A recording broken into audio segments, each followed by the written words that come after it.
Good evening everyone. तो आज की क्लास में हम जो वो पारिक की कंटिन्यू रखेंगे। पिछली बार हमने जो वो पेज नंबर 38 किया था। आज हम क्या करेंगे, पेज नंबर 39।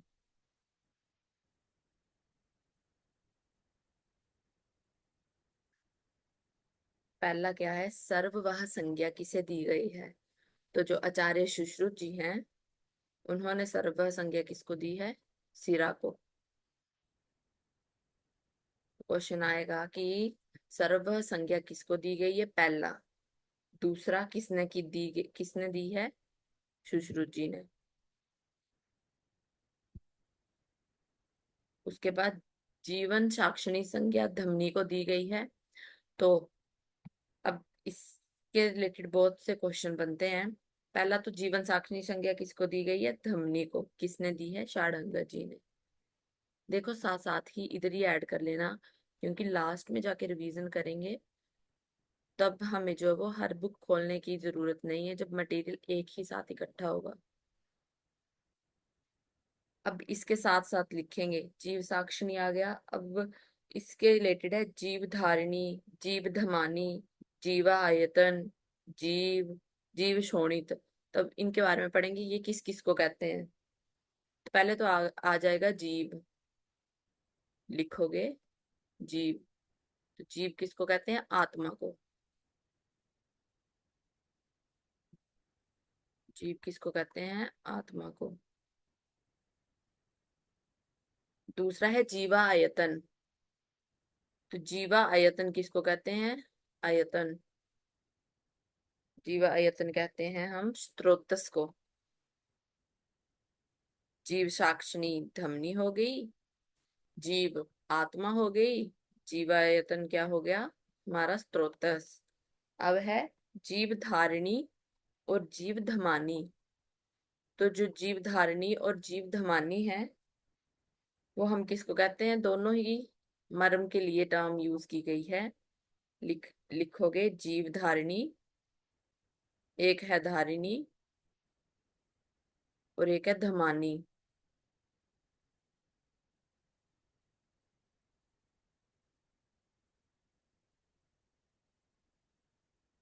और एक है धमानी। ये मर्म के लिए यूज किया गया है। ठीक, जीव हो गया, जीवायतन हो गया, जीव धारिणी हो गया, जीव धमानी हो गया। अब क्या बचा, जीव शोणित। तो जीव शोणित, ये रक्त को नहीं कहते, ध्यान देना है इस पे। जीव शोणित किसको कहते हैं हम, ओज को। तो देखो एक ही क्वेश्चन से कितने ज्यादा क्वेश्चन बन गए। तो ये इधर ही लिख लेना है, स्पेस दिया होता है। उसके बाद मूत्र मार्गत शल्य निर्हरण यंत्र। तो जो सुश्रुत जी हैं उन्होंने वडिष्ठ यंत्र बोला है। और जो भागवत जी हैं, उन्होंने सर्प फणमुख यंत्र बोला है। जो मूत्र मार्ग अश्मरी है, वो सुश्रुत जी ने वडिष्ठ यंत्र से निकालने को बोला है। भागवत पे क्वेश्चन आ चुका है, इस पे क्वेश्चन आ चुका है भागवत पे कि, और ऑप्शन में जो वो वडिष्ठ भी था। तो भागवत अक्सर लोग छोड़ देते हैं, तो इस पे ध्यान देना है कि जो मूत्र मार्गत शल्य निर्हरण यंत्र है, वो सुश्रुत ने वडिष्ठ यंत्र को कहा है। और जो भागवत है, उसने जो है वो सर्प फणमुख यंत्र को कहा है। डन। उसके बाद है मूड गर्भ की गति।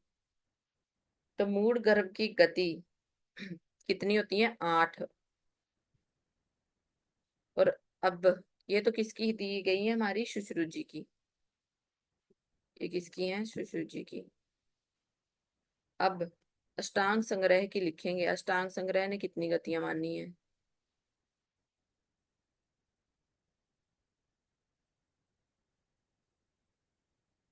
अष्टांग संग्रह ने कितनी गतियां मानी है, 3 मानी है। कौन कौन सी, उधर, अधो, ध्यान रखना है, उधर।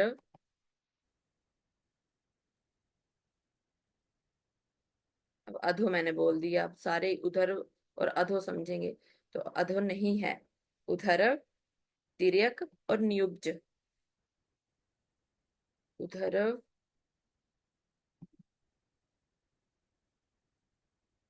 तिर्यक और नियुब्ज।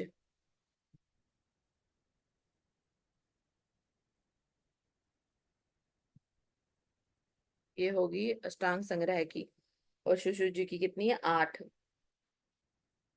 ठीक। अब सुश्रुत और भागवत जी ने संघ भी बताए हैं। मूढ़ के कितने संघ होते हैं? तो वो 3 ही होते हैं। मूढ़ के संघ जो सुश्रुत और भागवत जी हैं वो कितने हैं? 3। कौन कौन से? SAG, सज से याद रखेंगे। सिर, अंश और जंघ। सिर, अंश और जंघा। ये 3 संघ आ गए, सज से याद रखेंगे सुश्रुत और भागवत जी दोनों के। अब है मूढ़ गर्भ के भेद। तो कितने हैं? 4। ये किसके हैं? सुश्रुत जी के। कौन कौन से होते हैं ये भी पता होना चाहिए। कील, प्रतिखुर, परिघ्य और बीजक। कील, प्रतिखुर, परिघ्य और बीजक। अब क्वेश्चन पूछ ले कि चरक ने कितने माने हैं? भागवत ने कितने माने हैं? तो ये किसके हैं? ये किसके हैं? सुश्रुत जी के। उन्होंने भेद नहीं माने। अब उसके बाद है,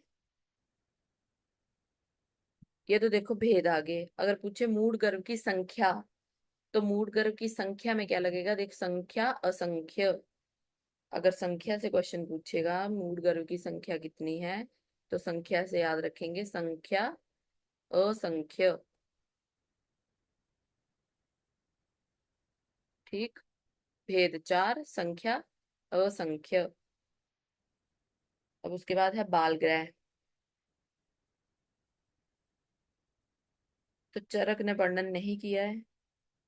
और अगर, क्योंकि चरक ने जो है वो, एक बार क्वेश्चन आया था तो उधर ऑप्शन में असंख्य भी था, तो आंसर क्या लगा था? असंख्य। तो ध्यान रखना है, अगर असंख्य ऑप्शन में है तो चरक का क्या लगेगा? असंख्य, ग्रह की संख्या। ठीक। उसका सुश्रुत के 9, हारीत के 8। जो ये 8 है वो किसके हैं? पूतना के।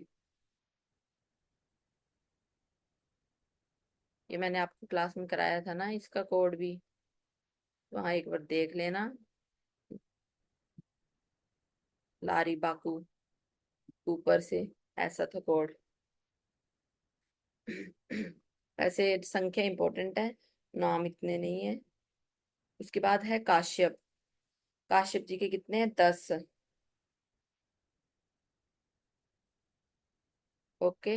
अब क्वेश्चन आता है कि देखो रेवती के भी बताए हैं इन्होंने, कितने? 20 पर्याय। तो यही याद रह जाता है हमें, रेवती के 20, काश्यप जी ने। ये रेवती पूछे तब 20 लगेगा, और अगर ऐसे ही पूछे तो काश्यप का कितना लगेगा? 10। उसके बाद है, अब इधर करेक्शन कर लेंगे। इधर भागवत काट के सुश्रुत कर लो।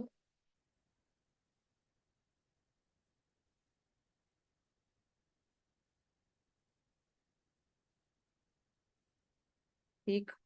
अब इनका, अब ये काट लो। इधर लिखो 9। तो 9 ग्रह संख्या किस किसने मानी है? तो कोड लिखेंगे, मेरा शुभ योग। मेरा, मो से माधव, मेरा शुभ योग। सो से सुश्रुत, शुभ भाव प्रकाश, मेरा शुभ योग, भाव प्रकाश, योग से योग रत्नाकर। तो मेरा शुभ योग याद रखना, क्योंकि इनको हमने आगे नेत्र रोग भी पढ़ेंगे। ये ट्रिक जो है वो संख्या में जो है वो बड़े जगह चलेगी। तो मेरा शुभ योग, इधर कृपाल ग्रह कितने हैं मेरे शुभ योग के? 9। और ये जो 12 लिखा है, तो 12 किस किस के हैं? भागवत, जीके, षाडंगर, भागवत, षाडंगर और रावण। भागवत, षाडंगर और रावण।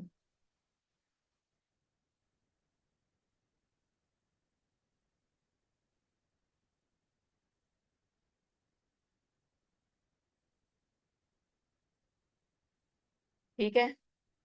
भागवत, षाडंगर और रावण, इन्होंने 12 बोले हैं, तो इनका कोड लिखेंगे शावरा। शाबा शाबा होता है ना, तो शाबा शाबा का क्या कर लेंगे, शावरा। तो शावरा ने 12 माने हैं, मेरा सुवियोग ने 9 माने हैं। शावरा कोड है। तो इधर करेक्शन कर लेंगे, भागवत हटा देंगे, इधर इधर सुश्रुत लिख लेंगे। ओके। अब नेक्स्ट है,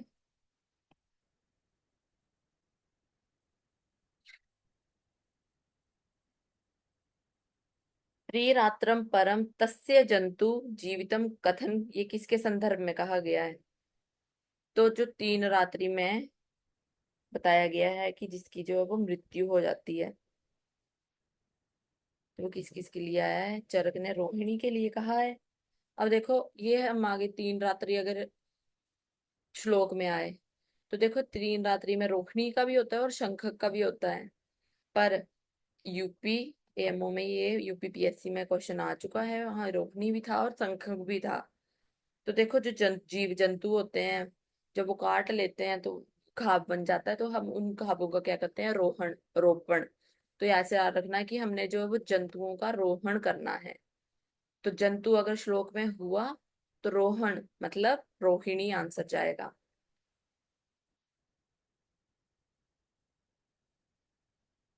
अब उसके बाद देखो, ये हो गया चरक का। अब काश्यप जी का, इन्होंने कूट पाकल सन्निपातज को कहा है कि 3 रात्रि में क्या है, मृत्यु हो जाती है। तो उसके बाद माधव जी ने त्रिहात जीवितम भेषज्यम शंख केतु कहा है। ठीक, तो डिफरेंस कैसे, जंतुओं का रोहण करना है तो वहां क्या आएगा, रोहिणी। और ये शंख माधव जी ने कहा है। ठीक। उसके बाद नेत्र मंडल, सुश्रुत जी ने कितने बताए हैं, 5। भागवत जी ने कौन से बताए हैं, 4। अब क्वेश्चन सिंपल पूछा तो ठीक है। अब पूछेगा कि भागवत जी ने 4 बताए हैं, तो कौन सा एक नहीं बताया उन्होंने 5 में से? तो भागवत जी ने क्या नहीं बताया, पक्षम।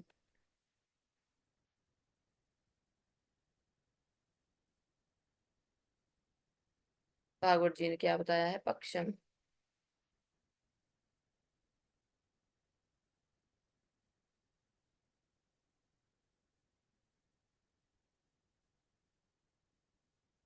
अब नेक्स्ट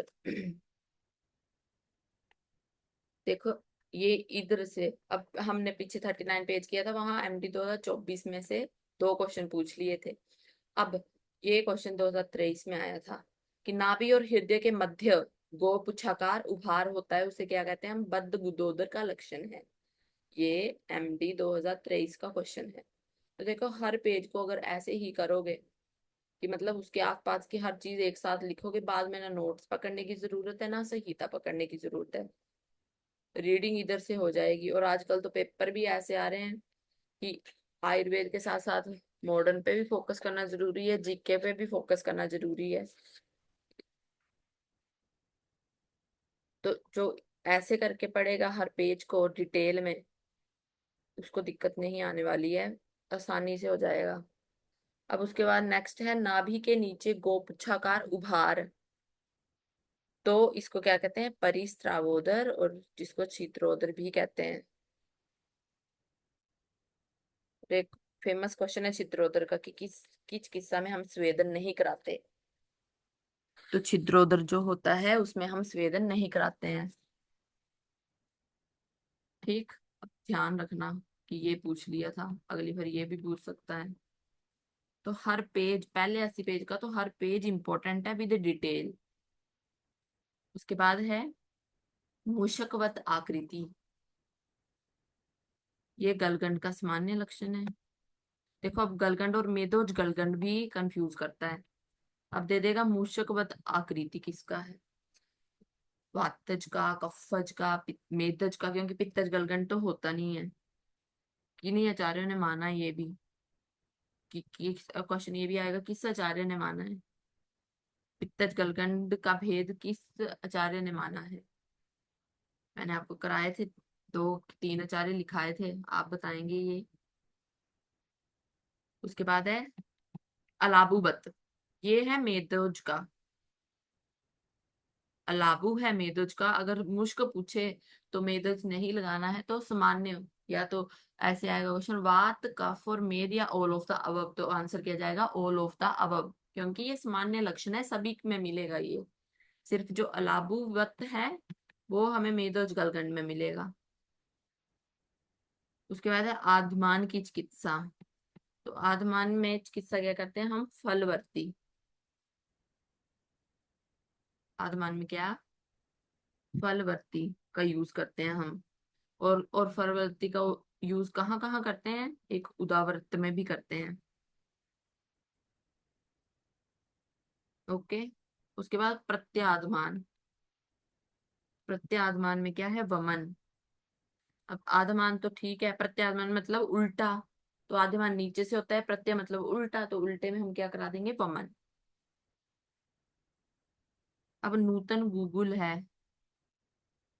नूतन और पुराण, जो नया है वो मांस और वीर्यवर्धक होगा, और जो पुराना होगा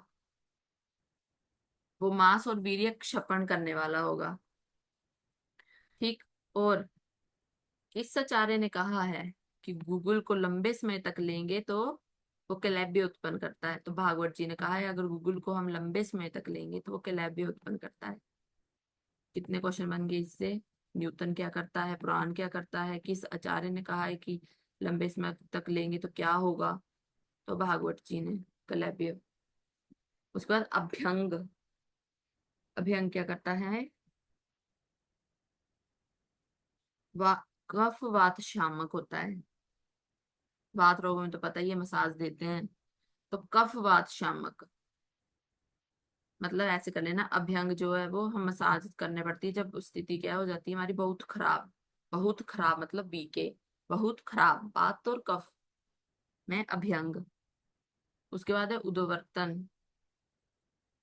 कफ मेदो विमलापक। अब उदवर्तन क्या है, कफ मेदो विमलापक, किसने बोला है? ये भागवत जी ने। ठीक है, क्वेश्चन देखो इधर से आएगा, उद्वर्तन को ध्यान रखना, क्योंकि भागवत जी ने क्या बोला है, कफ मेदो विमलापक। सुश्रुत जी ने, जो है वात हरम कफ मेद विलाम विमलापनम, जो सुश्रुत जी हैं उन्होंने वात दोष भी ऐड कर दिया है।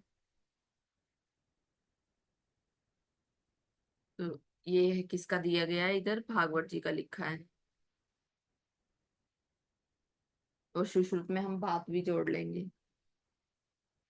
उसके बाद सुश्रुत जी ने पाद प्रक्षालन किसमें बोला है, देखो पाद प्रक्षालन बड़ा, प्रक्षालन प्र आया है तो वो चक्षु प्रसादन के लिए बोला है। और सुश्रुत जी ने पाद अभ्यंग क्या बोला है, चक्षुष्य। यहाँ से भी क्वेश्चन बनते हैं, क्योंकि चरक ने चक्षुष्य किसी और के लिए कहा है। देखो अब चरक है, चरक का पाद अभ्यंग है दृष्टि प्रसादक, और सुश्रुत जी का पाद अभ्यंग क्या है, चक्षुष्य। याद रखना। और चक्षुष्य चरक जी ने किसको कहा है, पैरों में जो खड़वा धारण करते हैं, पादुका धारण को।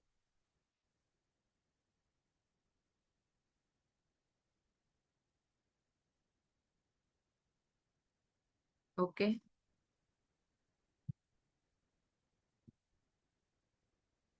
उसके बाद औषधि नाम पति।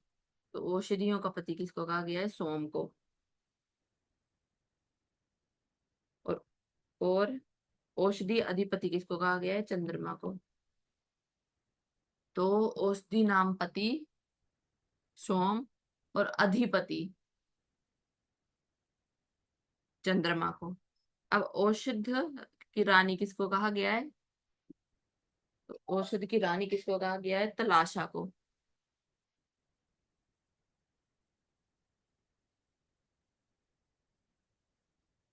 उसके बाद है स्पर्शज्ञत्वम अतिस्वेदनम नावा। ये कुष्ठ का पूर्व रूप। अब कुष्ठ का पूर्व रूप और वात रक्त का पूर्व रूप।